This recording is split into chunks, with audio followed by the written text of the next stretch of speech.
Salam sejahtera, salam akhir intipati kepada masa, Anesayong dan apa khabar semua. I'm Azmi Abdul Aziz. I'm the Director General of the National Archive of Malaysia. The National Archive of Malaysia is a public office in the Public Service Department of Malaysia. It was established on the 1st of December 1957.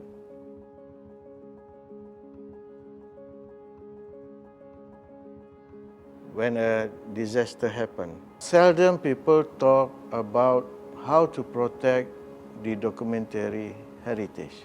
Risk management is important, taking action before, during, and after a disaster. It is all about how you plan in encountering a disaster.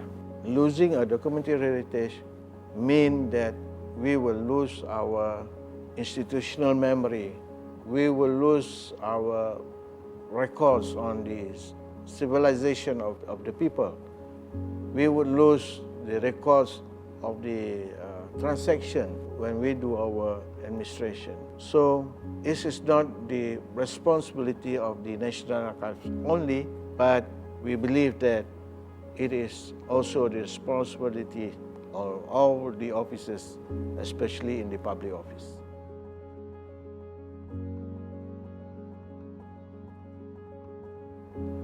The main concern or the main threat that we see in our experience is that people don't really understand how to react when a disaster happens.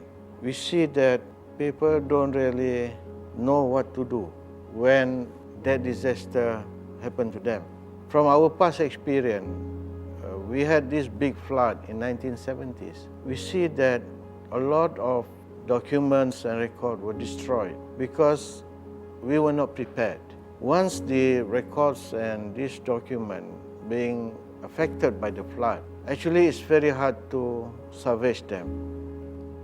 For us at the National Archive of Malaysia, we had our disaster response team as early as in the 90s. That is, as I mentioned earlier, that when the big flood occurred in 1970, we already identified, we already recognized that without a proper response team to act when a disaster happened, it's very hard indeed.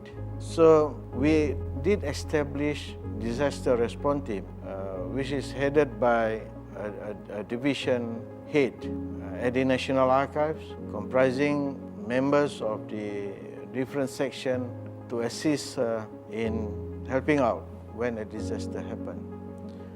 It can encompass together as well with the disaster response team who look into the life of the people, the properties of the office, the equipments, and other things that need to look into. But looking into protecting the documentary heritage must also be included in their standard operating procedures, so that the matters of protecting the documentary heritage will also become the needs and priority when a disaster happens.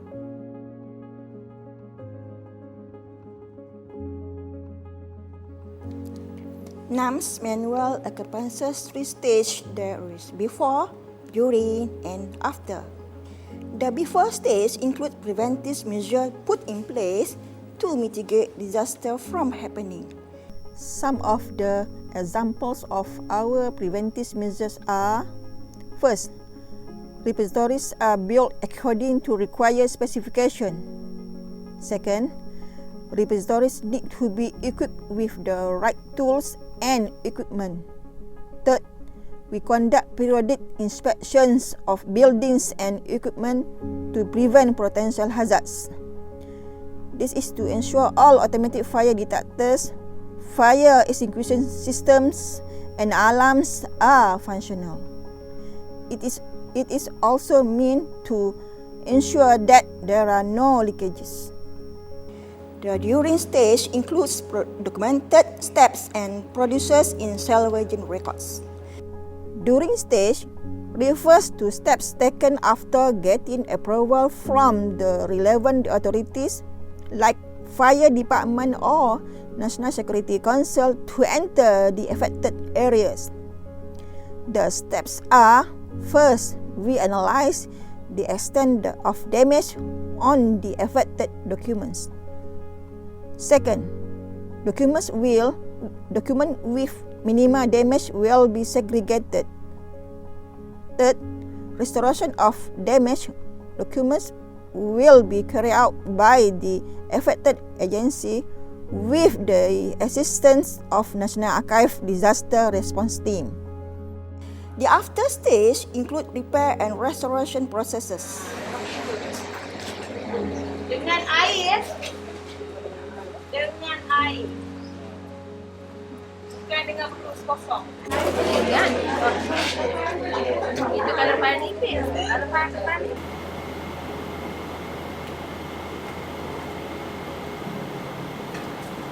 lalu air bersih. Satu.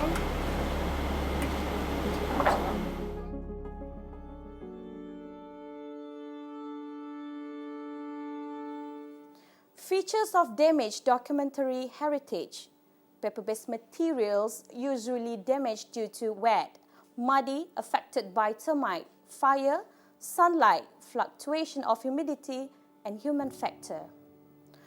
Audiovisual materials damaged due to heat, fluctuation of humidity, chemical reaction, surface crack, and scratches.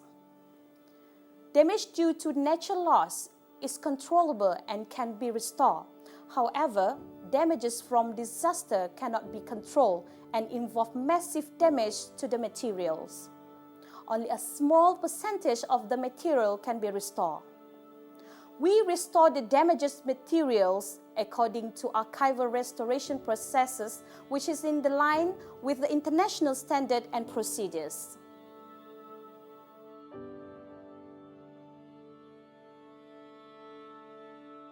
NAM trained its staff on how to survey and conserve the affected records, as well as manage the situations. Apart from that, NAM too takes the initiative to train civil servants based on case-by-case basis. As for financial matters, we don't have special allocations for disaster response. We use existing departmental operational budget. Our advice for others who do not have sufficient allocation. First, get sponsorship from the private sector as their corporate social responsibilities, and collaborate with other related agencies to be part of their disaster team. NAM's operational begins when instructed by management upon approval from the related authorities. In terms of training, we collaborate with Fire and Rescue Department of Malaysia. Our fire department focuses on rescuing people and the building. Meanwhile, National Archive of Malaysia focuses on rescuing documents only after the fire department ensures that it's safe to enter the damaged building. We normally organize emergency drill exercise once a year and also send our emergency response team members for training. Okay, this was coordinated by human resource section, training section, and conservation section. We arranged the emergency drill with the fire department without prior notice to the rest of the staff. The operation drill includes: first, set the alarm. Second, the emergency response team will direct staff to assemble at the rally point. And third, demonstration and practical on how to put out the fire by the fire department. Lesson learned from the drill. Emergency response teams member able to respond in case of fire before the fire department arrive.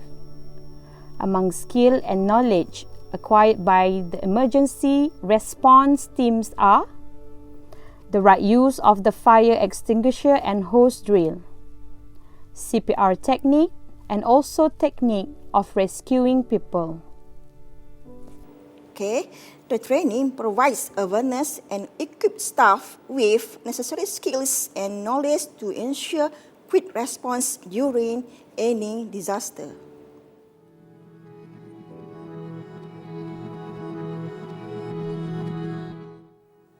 NAM's experience during the massive flood in 2014. Expenditure incurred. Overall, it cost Ringgit Malaysia 33,000 or USD 8,000. This operation took 2 weeks with the involvement of 10 National Archive of Malaysia staff. All the surveys and conservation job was done by National Archive of Malaysia disaster response teams.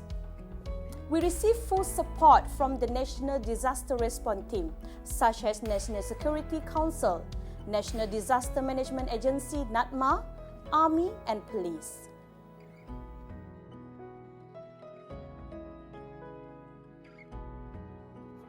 We had a collaboration with NGOs as well as the community and the society at large.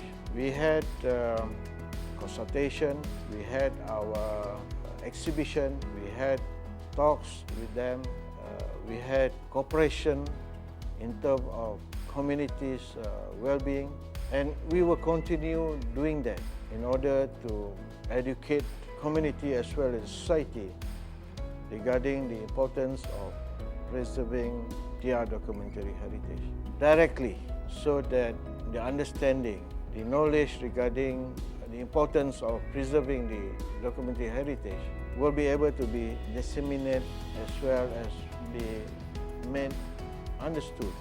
The importance of having this documentary heritage not only for now but for the future in that sense.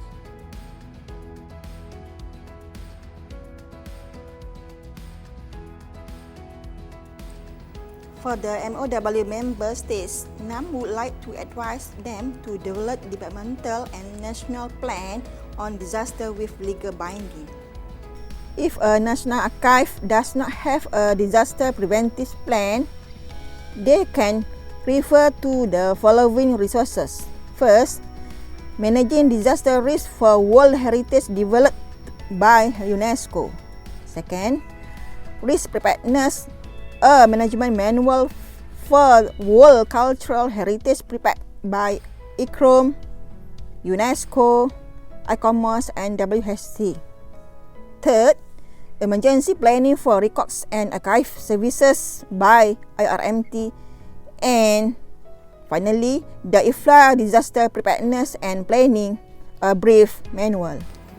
As for prevention, the member states should have updated master list of their records and identified vital records to ensure continuity and survival of the government. We need to give priority to our records, be in its normal circumstances or during disaster, as the records are evidence of country's existence and to protect the rights of the citizens. I believe that preparation are very important in order for us to encounter disaster that will come. In this world now, with the accessibility of internet, the social media that has been circulating, the platform that we can use such as YouTube, all the experience, all the knowledge that we have regarding proper risk management can be shared and can be circulated to all the people who have access to it. A proper equipment, a proper understanding, a proper standard operating procedures are needed for the people to be able to be prepared for a disaster